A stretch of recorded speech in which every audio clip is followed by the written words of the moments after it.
Donc, il y avait Pierre Bardy, Hugo Bonnet, Rémi Boissier. Là, je cite les principaux, mais Bonjour, comment vas-tu? ça va, merci. Ouais. Toi aussi? Ça va, impeccable. Merci d'avoir répondu favorablement à l'interview. Avec plaisir, merci à toi pour l'invitation. Alors, est-ce que tu peux te présenter vite fait à l'ensemble des fans du ballon rond? Alors, je m'appelle Jérémy Fabre, j'ai 25 ans. Je suis né donc du coup à Decazeville et j'ai commencé le foot à l'âge de 5 ans, donc du coup dans le club juste à côté de chez moi, où j'ai commencé par être entraîné par mon père. Et après, à partir de là, j'ai fait toutes mes catégories là-bas. Et à l'âge de 13 ans, Rodez, ils m'ont appelé. Donc du coup, j'ai rejoint le Rodez Aveyron Football, où j'ai fait toutes mes catégories là-bas en jeune, jusqu'à l'équipe première qui était en CFA, où je m'entraînais régulièrement avec eux. Et à partir de là, je suis parti donc du coup 2 ans en National 3 à Mende, à l'Avenir Foot Lozère. Et je suis arrivé donc du coup au Bourges 18 en National 3 l'année dernière. Et là, du coup, on est monté en National 2 cette année. Voilà. Et je joue au poste de milieu défensif. Voilà. C'est la question que j'allais poser après. Voilà, mais c'est ça. Euh, du coup, comment toi tu as vécu cette deuxième interruption du championnat en très peu d'intervalle en tant que sportif? Bon, compliqué parce que c'est pas toujours évident de s'arrêter. Surtout que là, on nous prive un peu de notre plaisir, voilà, de pouvoir jouer au ballon, d'être avec nos coéquipiers. C'est vrai que c'est une situation assez délicate. Ça a été plus dur le premier confinement, on va dire, parce que ça a été un peu inattendu et c'était plus long. Est-ce que tu penses qu'un bon parcours en Coupe de France peut justement amener un peu plus de confiance lors des matchs de championnat pour essayer de grappiller des points que sans la Coupe de France, vous n'aurez pas pu prendre auparavant? Ouais, clairement, clairement. T'as tout dit, la Coupe de France, elle est vraiment importante pour pouvoir se relancer. Je vais reparler de l'année dernière quand on était en National 3. On n'avait pas forcément de résultats constants, on était un petit peu irrégulier. Et la Coupe de France, elle nous a complètement remis dedans. On a été gagner un match contre une équipe inférieure dans un contexte compliqué, un terrain difficile, un temps difficile, à l'arrache. Et c'est là où justement, je pense qu'on crée, on crée un groupe, on soude un groupe. Et c'est ça qui a fait que justement derrière, qui a permis de nous faire accéder à la National 2 en terminant deuxième. Donc du coup, on a pu monter avec l'interdiction de monter de tour. Et là, du coup, cette année, c'était un petit peu le même cas. On a eu une préparation assez tronquée avec pas mal de cas positifs et on avait été en cas contact aussi avec un joueur qui l'était également. Et donc, du coup, les résultats n'étaient pas forcément ceux attendus.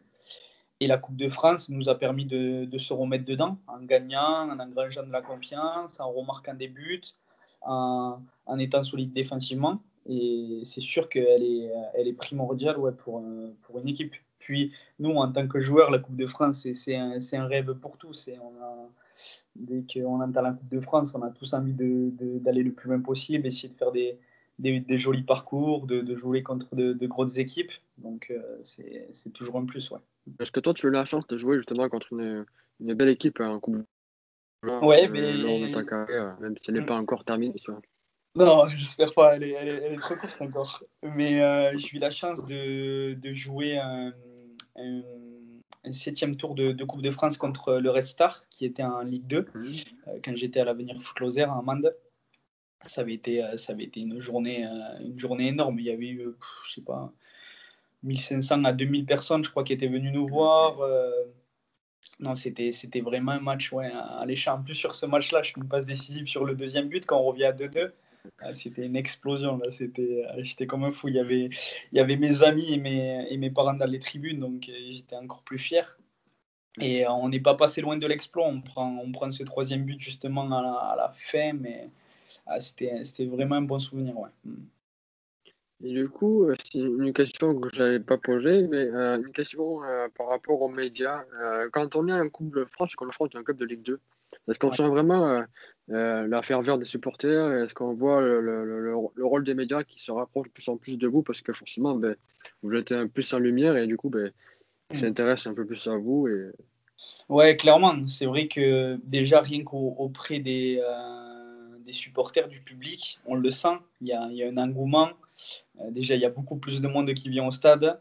On nous en parle dès le tirage. Donc, c'est parfois 2 semaines avant ou 3 semaines avant le match, mais on nous parle déjà que de ce match. On nous demande bien évidemment plus de places pour le match.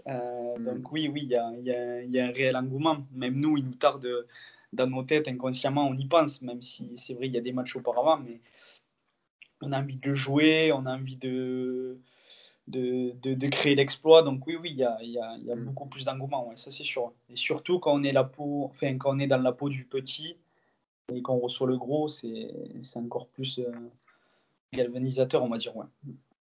Et comment on prépare ce genre de match face à un quart d'or de Ligue 2 à l'époque?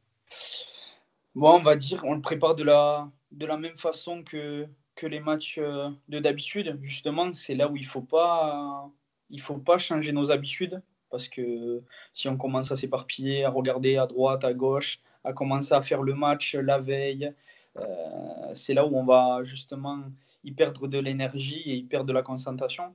Moi, je pense il faut appréhender et jouer chaque match comme si c'était un match de championnat ou autre, sans forcément se rajouter de la pression. Alors bien sûr on a un élan de motivation et on est un peu plus motivé, parce que c'est pas tous les jours qu'on affronte une équipe qui est supérieure et professionnelle aussi, donc on est plus motivé, mais il faut l'appréhender de la même façon que d'habitude pour pas justement trop y penser.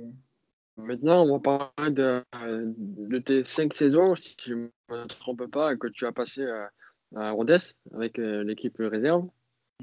Est-ce Alors, que tu regrettes de ne pas avoir percé, entre guillemets, avec l'équipe première, avoir plus de chance à l'équipe première ou pas?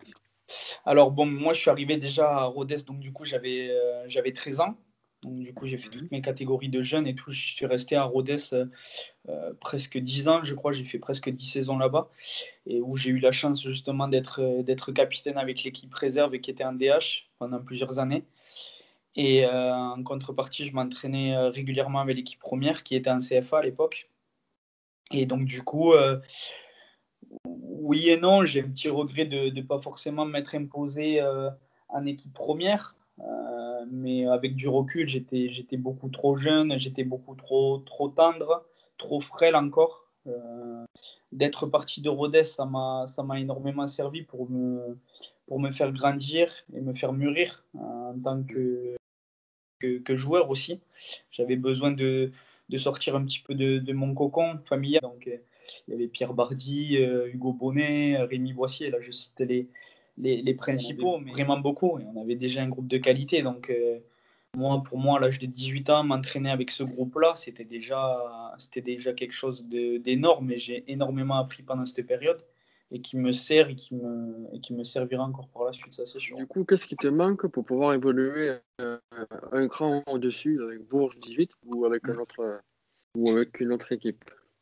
Alors, je pense il y a encore des aspects à corriger dans mon jeu. Déjà, il faut que je sois encore un peu plus costaud, un peu plus dur dans les duels.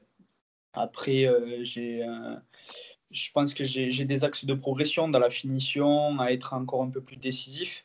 Voilà. À avoir peut-être un peu moins de déchets parfois. De toute façon, c'est beaucoup de la régularité, hein. C'est être compétitif, compétiteur en permanence. Voilà, j'ai terminé l'interview. J'espère qu'elle t'a plu, que Ouais.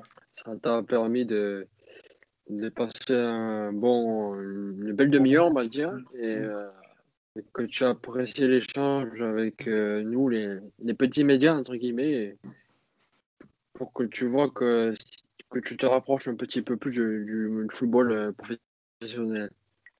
ben, en tout cas, merci à toi pour ton invitation. Merci à toi d'avoir pu échanger avec moi, d'essayer un petit peu de découvrir un petit peu qui j'étais et de nous donner aussi cette chance de pouvoir un petit peu parler à ton micro, et en espérant que ben, pour toi aussi ça continue de la meilleure des façons, et que d'ici 5 ans, si on peut, on refera la même vidéo, mais que je jouerai un peu plus haut. Ouais, Ouais.